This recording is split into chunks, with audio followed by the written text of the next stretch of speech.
c'est dans le cadre du projet Congo Tolingi du réseau Pona Congo qu'il s'est tenu à Kalemi ce 3 octobre 2023 un atelier d'échange citoyen afin de recueillir les désidérata de la population congolaise sur le système de gestion face au choix des dirigeants lors des prochaines élections, question de redresser le pays dans ses différents domaines, dont social, politique, économique, sécuritaire et que sais-je encore.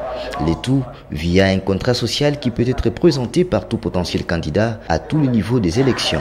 Nathan Mugisho, point focal Pona Congo, dans la province de Tanganyika, revient sur le tenant et aboutissant de l'événement. L'objectif est doublé.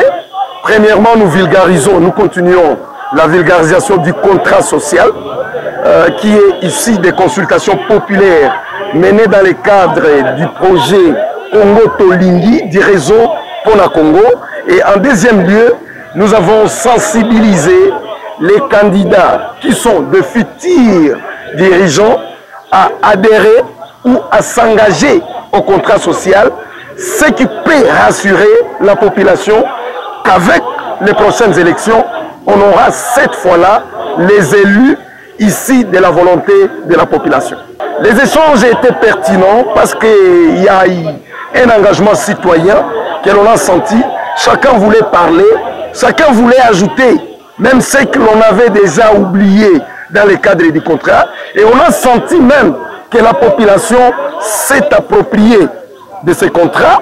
On a aussi constaté qu'il y a certains candidats présents qui ont accepté de signer leur engagement envers ce contrat-là afin de travailler prochainement comme dirigeant à côté de la population.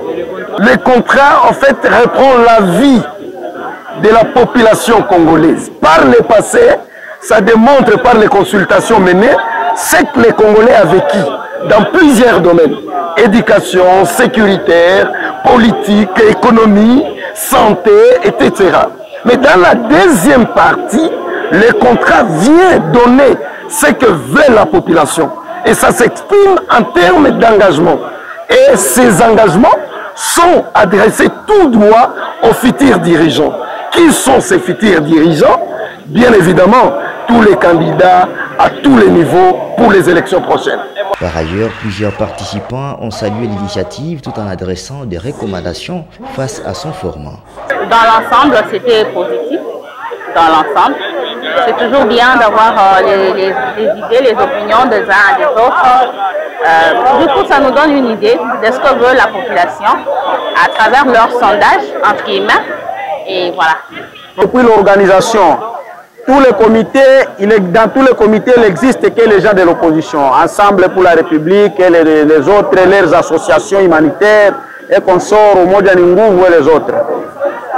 On n'a trouvé aucune personne de l'Union sacrée sur l'organisation de cette histoire de Pona Congo. Voilà pourquoi ils nous ont taxé que nous avons géré le pays, mal géré le pays à 85%.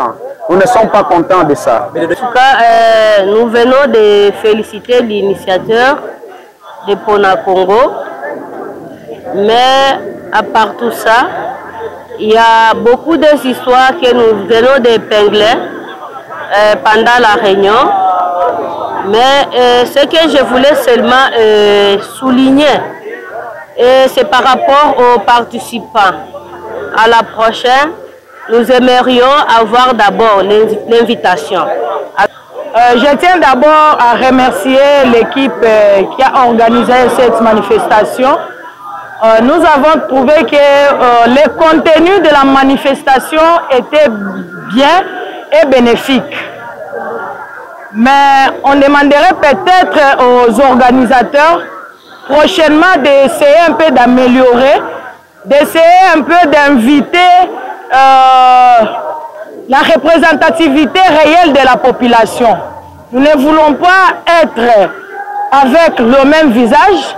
Nous voulons cette fois-ci, quand ils vont organiser, nous voulons voir la représentativité des jeunes étudiants, la représentativité des mamans qui vendent les sommets, la maman qui vend les macas, c'est eux qui doivent écouter ça parce que c'est un contrat. Quand on dit un contrat, donc il y a l'appartenance des deux parties qui est nous, candidats, et aussi nos électeurs.